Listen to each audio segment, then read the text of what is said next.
Hello and good morning. Welcome to the webinar about information security careers.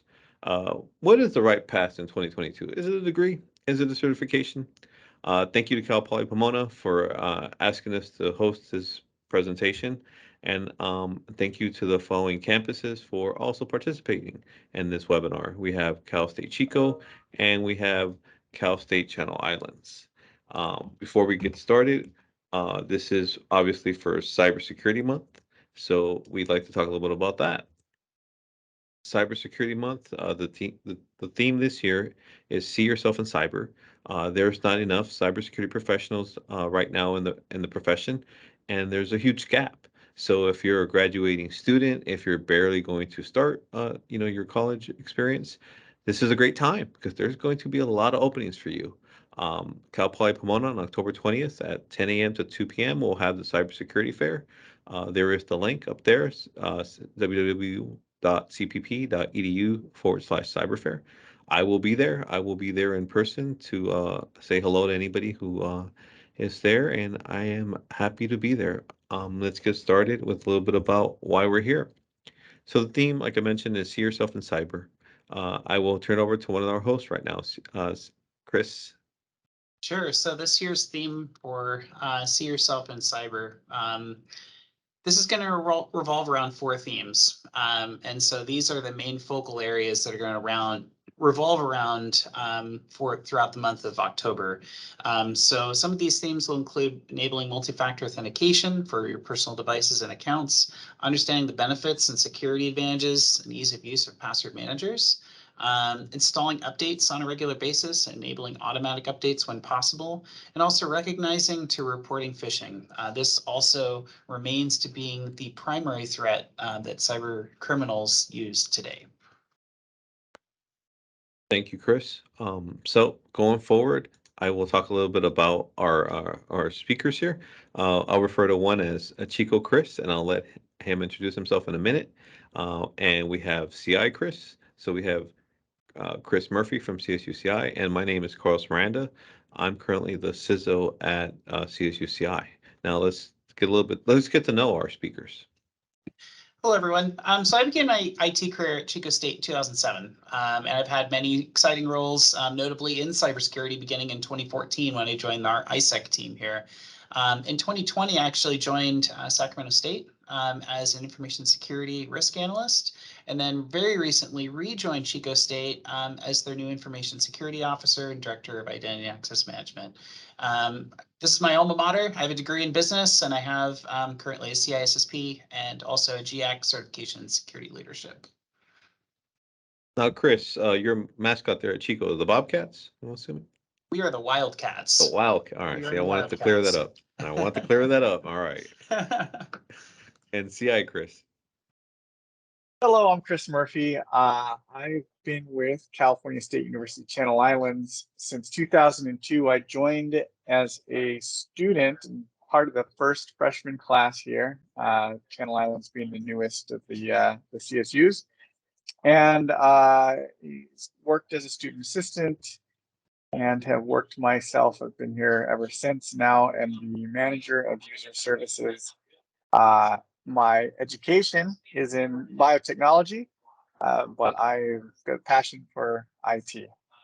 Thank you, Carlos. And since Chris didn't mention it, but the mascot here at CSUCI is Dolphin. It's Echo the Dolphin. My name is Carlos Miranda, and I'm actually Cal Poly Pomona alumni. So I'm very happy to be here. I actually worked at Cal Poly. I actually worked and went to school there. And then I moved over to CSUCI back in 2014, previous military. And as most of you know, Mount Sac is right down the street. So I used to teach at Mount Sac. So I really have a strong connection to that area. I do have a master's in educational technology from Cal Poly Pomona. And like I mentioned, I was ex-military. And I've been in the cybersecurity field now. This is the start of my fourth year or fifth year, but so it hasn't been that long, but I've really have enjoyed it. And I have a really, deep IT background. So let's talk about what we're here for to talk about today, what we're here for. We want to kind of talk a little bit about, what is the right path in 2022? And for me, before we get into that discussion, let's talk a little bit about certifications. So back in the old days, you had correspondence courses where they would mail you stuff. You would read it and then you would answer it and you would send it back. Obviously, they had TV trainings, believe it or not. Back in the day for the whole internet thing, they used to have recorded lectures that you would watch, and then you would get tested on that. And obviously, your formal training we have in class. You have mentors and study partners, and you have work experience. All those things could lead to a certification. Um, some people think certifications are easy because they don't take as long as a degree, but that's not necessarily true, man. Some certifications are really, really tough. I mean, I have not passed all my certifications, and sometimes it could be a long, windy road before you achieve that mastery of a certification. It depends. You have to really look into it. But there's many ways to get there for a certification, and some of the certifications, like I said, are extremely hard. So don't think right off the bat certifications are going to be the easiest pass. Um, One of the first that pops up in my mind is from ISC squared. It's the CISSP. The CISSP is one of the most prestigious and one of the most well-known certifications in the industry. It's tough. It is tough because of this reason. Uh, it is actually based on adaptive. So as you get the questions correct, they just keep giving you harder and harder ones until they try to break you. And that's really difficult. And then they have 8 domains. And the tough thing about the ISC squared CISSP is that you have to pass each domain. So let's say you pass 7 of the 8, which happened to me once, and you fail the exam. So it's quite intensive, and it takes a really long time to really understand the mastery and the knowledge base of the 8 domains. So you really got to be prepared for that one. And every time you go in there and don't pass, it's $700. So it's expensive. So you really got to be serious about this exam. But this is why it's one of the most prestigious out there, because it's not easy. A lot of people have tried taking the tests. I know the pass fail rate is not high. People do not pass this test, and usually not on the first time. So if you're able to pass on the first time, that's awesome. But most likely you're probably going to fail. So you have to know that going in. Some of the domains are access control, application security, business continuity, disaster recovery planning, and cryptography, and also information security and risk management, legal, regulation, compliance, operation security, physical security, architecture design, telecommunication and network security, software development. All these things are really combined into the CISSP. So it makes it one of the toughest ones because there's just so much to really study for. And at times you just feel like you're just swimming in an endless ocean that just never seems to end. Another thing about this exam is that it's about 150 questions. 25 questions don't matter. They're just in there to throw you off. So I'm one of those people that has a background in basketball where, if I make a shot, I keep going further and further because I get confidence. So when you give me a question that's almost impossible to answer, it really messes with me. So it took me a while to really understand that. And once I knew that, I was able to really do better at that exam. But for a while there, that was really holding me up. Um, ISACA is a different organization, and they have their own prestigious information security exam. It's called the Certified Information Security Manager, the CISM. Now, the CISM is geared towards information security managers, and they really want you to have a real strong background in IT and information security. And you don't have to pass all 4 domains. You just have to get an overall score to pass, which obviously it's a lot better than the ISC squared exam of the CISSP. But again, this is not an easy exam. This is one that you're really going to have to study for. This is the breakdown of what the exam will cover in their grading percentage, but it will cover governance, risk management, information security program development, and so information security program management, and incident management and response. Now, I did pass both of these. I thought the CISM was a lot more enjoyable for me because I just like the governance part. And you may find that if you love cryptography, if you like software development, if you like incident response, you might want to tailor which exam you go after too by your strengths, because that's really, again, these are not cheap exams. This is $700. And each time you take it, you're taking a risk. So be really careful. Right, Carlos, I'll talk a little bit about the GIAC. So this is the Global Information Assurance Certification. This is through SANS. And so SANS is a worldwide organization, worldwide recognized organization that provides a number of different tracks around system administration, information security, legal, management, networking, and so on. And so they have a lot of these different paths that you can take with their different courses that can lead you to certifications, and then they can bundle those certifications towards grander sort of designations, security engineer at different, levels here. And so these certifications can be pursued independently.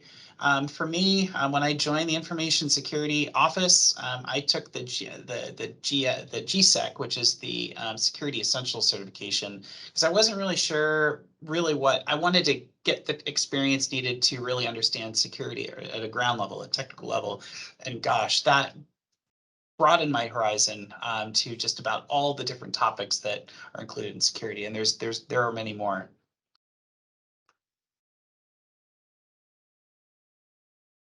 I'm going to talk about the Security Plus exam from CompTIA. CompTIA is an organization similar to SAN. They have a whole portfolio of certifications. CompTIA has more of a general IT focus. So I got my entry into CompTIA certification through the A+ certification, which is a general IT support certification. We're here to talk about the Security Plus certification.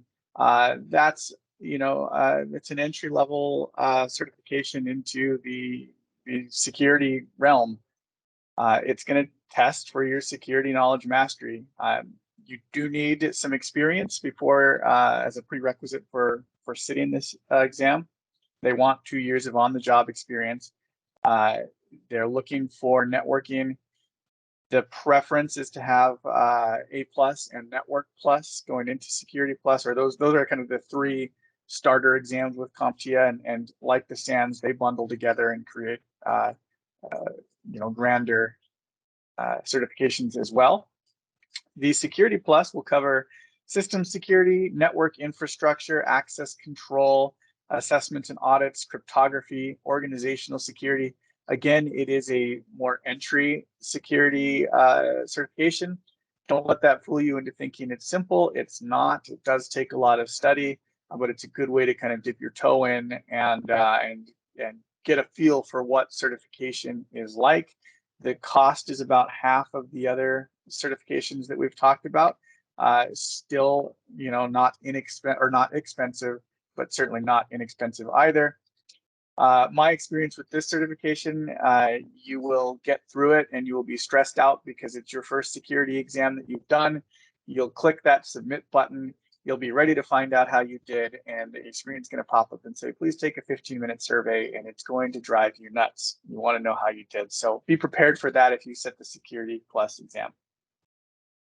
And shout out to CompTIA. This is one of my favorite organizations because, like I said, my basketball reference, I'm about confidence, and CompTIA will help you get confidence. And, once you start passing the exams, you're going to feel like, hey, I can take the next one, the next step. So this is why CompTIA is important. And the price point, they're a lot less expensive than some of the other ones. And, it's just a great way to start. I can't emphasize that much more than that. But some big shout out to CompTIA. Once you are lucky enough to pass, you will actually get the certification mailed to you. So that's the upper left-hand corner. That's actually my CISSP. And then you can post it on the wall, and people can say, "Oh wow, you're a CISSP." So you get that certification. You are part of that membership.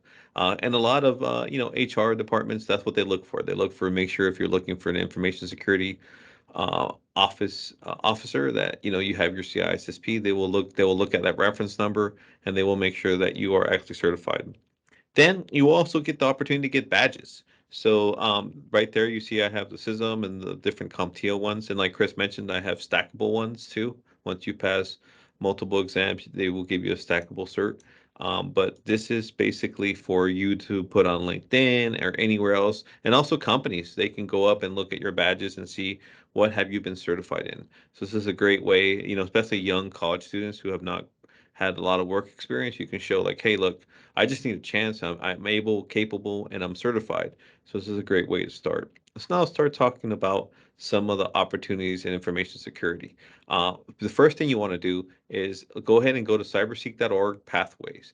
You want to find out what is the pathway for your job. So it's broken down by certification, job title, and top skills. So if you say, well, what happens if I get the Security Plus? Where do I go? As you click on each one of those certs, it will link to the job title and then this top skill that you'll need. So this is a very good site for you to really see the pathways to get where you want and how those different certs can help you get there. And they obviously have the ISC squared CISSP. They have ISACA certs for the CISA and the CISM. And they also have the SANS GIAC and, of course, the CompTIA certs like Security Plus. So remember this site again, take a screenshot, but it's cyberseek.org/pathways. And then you will be able to see your career pathways. And then the other cool thing is at the top where you see interactive map, there's a heat map that will tell you where the jobs are at in information security. So I know a lot of you guys are going to be graduating soon, and that's a big stress is how do I get a job in information security? The interactive map will show you where the hot spots are for information security professionals. Another site I love is the CompTIA site here, where it'll tell you how much you can expect to earn, the average for different support jobs or different information security jobs. So the first one's IT support specialist.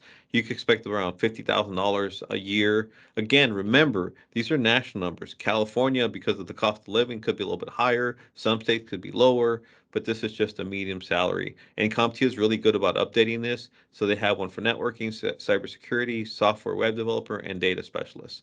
And again, they also have the different certifications that go around these jobs. So if you click learn more, you will be able to see what certification they advise that you look into in order to get some of these positions. Again, CompTIA.org/content/IT career path roadmap, and you can get started on those. The next one we're going to talk about is cybercrime. You're on mute, Chris. Sorry about that. If you're interested in becoming a cybercrime investigator, so in this career path, no degree is required. Certification is encouraged, but not essential. And your IT experience can supplement that. So median salary would be around the $67,000 range with a 10% job growth. And some of the soft skills that we would be looking for would be, just your curiosity, strong communication skills, and then being able to critically think. Some of these common job duties you might have as being a cybercrime investigator include processing crime scenes, conducting interviews, examining recovered data for information, identifying elements, of proof of the crime, and preparing reports to document the investigation. Now, one cool thing about these slides is that in the bottom right-hand corner, there's a QR code.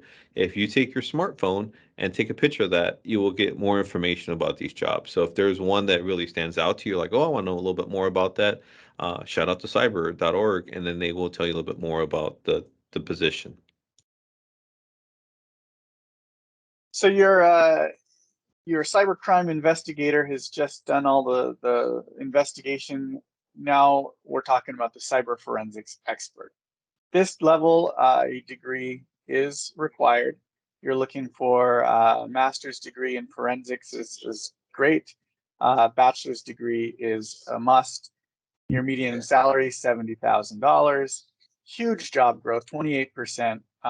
And if you look at the skills required, very similar to what Chris just talked about in the investigator side of things. But the big difference is now you're going to court. You're going to take the data that the investigator prepared, and you're going to analyze it, and you're going to deal with that data, and you're going to work with lawyers and make a case that to put people away potentially.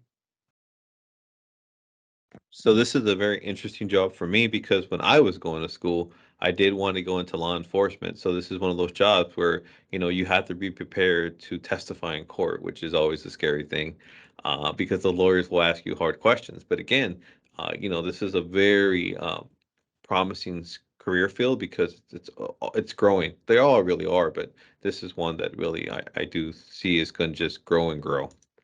The next one is the Information Systems Security Manager. This one does require a degree.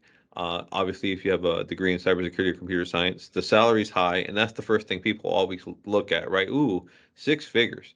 That is the worst thing you can do. Don't be so enamored with the salary because sometimes these salaries are high because there's other factors that are not great, right? Stress. You have to manage people.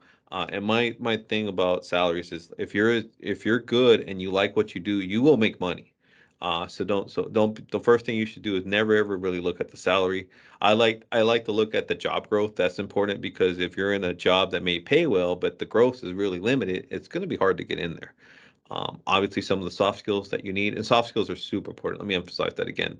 You can have all the technical skills in the world, but if you don't have the soft skills, you're really going to be behind everybody else. So make sure that you're a good communicator, you have strong leadership, you're able to solve problems, you're comfortable delegating because you cannot do everything, especially in these roles. Myself and Chris at Chico, we have people that we would depend on, and we have to because the role there's just not enough time and you have to really be able to utilize resources. Some of the job duties, like I said, you have to manage people, you have to write reports, you have to meet with stakeholders, you got to be part of different initiatives, you have to do policies and procedures, you have to do presentations. We do a lot of talking to people just like this at our own campuses. You have to advise the leadership on different directions for cybersecurity.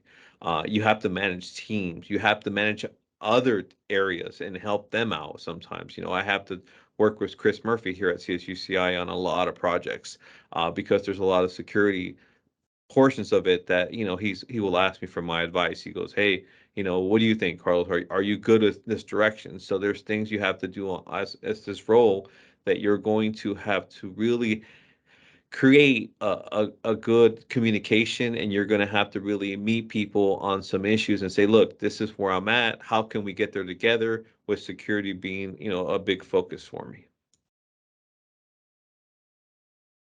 Vulnerability assessment analyst, no degree required. And from personal experience, some of the soft skills that will be most important is attention to detail, being able to problem solve, and having the capacity for using a variety of vulnerability management tools that can help you find risk in your organization. This could be with web applications, this could be with your servers, and this could be with your desktops. And so it's really important to being able to understand risk. And so the risk formula, threat times vulnerability equals risk. You have to understand if the vulnerability is there that can match up, and being able to understand if risk is really there. And also being able to communicating that with system owners or perhaps service owners who may not be technical. So as a vulnerability assessment analyst, if you're looking at a critical or a high severity vulnerability, how would you communicate that to someone who may not have a full understanding of what the risk is there? And so this is a really fun role. You get to use just a lot of tools. If you have an interest in kind of hacking, for example, this is something that you might be very interested in. But again, no degree required, but I think the IT experience here would be most important. So like Chris mentioned, this is a really fun role. I know I've done this a little bit, but you have to make sure that you're organized because you're going to be getting a lot of data from different areas, and you have to present them. So this is I can't stress enough. This is I love it. This is a fun role for me. Okay, IT project manager. Here, a degree is required, and there are some certifications that will help you, really take off in this role, including the CompTIA Project Plus and the Project Management Institute's PMP, Project Management Professional. Those are a couple of certifications that will really set you apart if you're looking at project management. Median salary, again, high. Job growth, a little lower than some of the other ones, but still trending in the right direction. There's a lot of growth in this area. As an IT project manager, you're large and in charge. You are going to take care of making sure that things happen. You're going to do vendor management. You're going to make sure that you're working with procurement to deal with spending money on things. You're going to make sure that your customers are satisfied. You are going to make sure that you have the right people on the job to get the job done in the time that it needs to be done. This is hugely important in IT. IT is very good at what they do, but we need people to make sure that, you know, we're focusing on the right things, that we're making the right decisions for the business. And so IT project manager is a fantastic space to be in. And if you're a young IT student, information security student, computer science students, I would tell you to start now understanding how project management works, because there's being infused, and project management is part of information security now. I think that you really have to have a understanding of how project management works. And you know, back when I first started, and even IT, you know, project management was not considered an IT. It wasn't considered information security, and it really has become, you know, closer and closer aligned with it. So I would tell you to start now so you understand project management. And technical support specialist. Is a degree required? No. In fact, this is where most of us get our start, right? This is the help desk. This is your IT shop where you're going to help install equipment in people's computers and troubleshoot problems. The CompTIA A+ is a great start if you're even thinking IT, right? It'll get you, you know, it'll get you a leg up in terms of if you're applying for some IT job.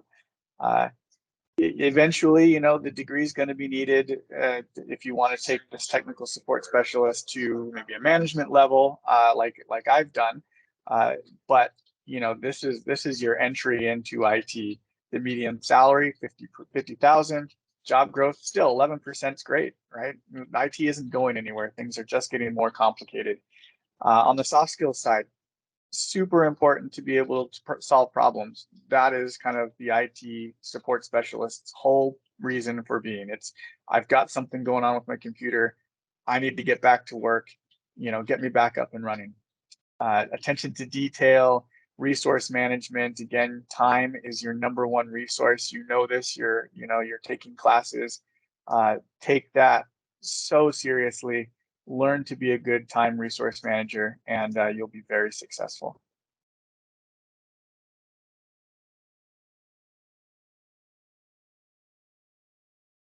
Okay, system administrator.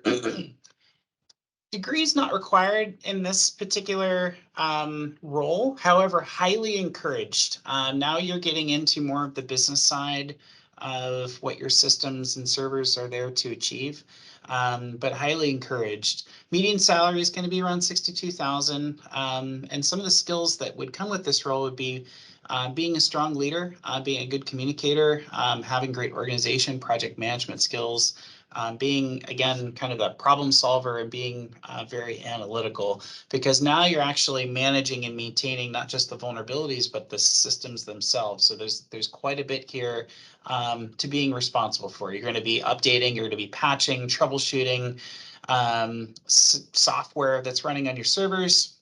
You're going to be coordinating installation, upgrades, replacement of software, that sort of thing, managing the actual server resources, which is also quite complex. You're going to be designing, this is actually really fun, group policies. So things that basically control how the servers might operate or systems might operate in your environment to meeting your business needs.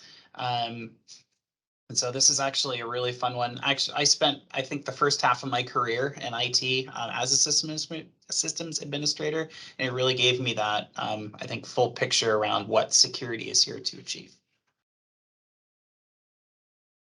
So now to our topic, certification or degree. Let's talk a little bit about that. We have about another 5 minutes here. Let me bring up the window.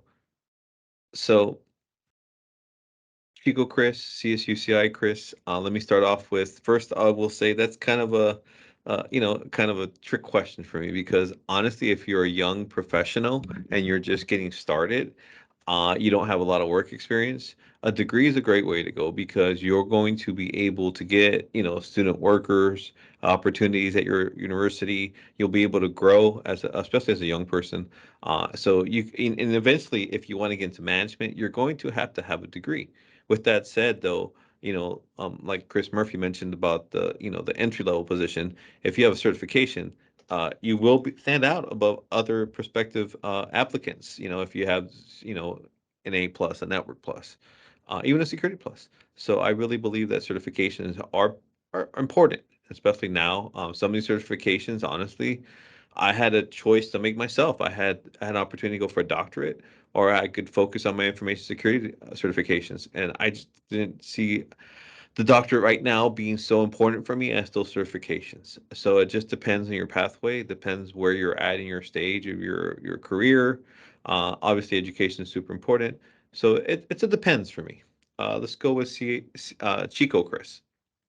I would say that having a degree in a field that, I mean, for me, I chose business because I wasn't exactly sure where I was going to land IT wise. But I think that it definitely opened doors. And then the certification definitely enhanced the long-term roadmap.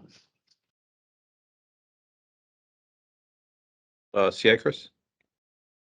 Yeah, so I mean, the three of us, we are working for higher education institutions. We all have advanced degrees. I don't think you're going to hear from anybody that a degree is, not worth doing. In fact, my personal opinion is that the degree is kind of what taught me how to learn, how to go out and figure something out. On the certification front, though, my advice to my younger self would have been get the certification at the same time. You're already learning this as part of your degree. Go get a certification while you're at it, and you will set yourself apart if you can go right out of college with a degree and a certification. You're competing against people with one or the other. I think that's a huge, huge step up. One other thing of advice for you guys is that, if you're ex-military like myself, the GI Bill will pay for some certifications. You can apply for grants, because certifications are seen as that important. Again, I agree with Chris. I think that when you're younger and you're in school every day, you might as well study for these certifications at the same time. You're covering the same material, so it's not a bad idea to get started, as soon as you can. Um, let's talk about a couple last slides here. Once you get into the information security progression, you're going to notice that all this money that we spend on security, it only takes one click of somebody to really bring it all down. We've seen this in numerous cases of breaches, incidents. And this is a great slide. It shows that the human the human is always the most vulnerable part of any infrastructure.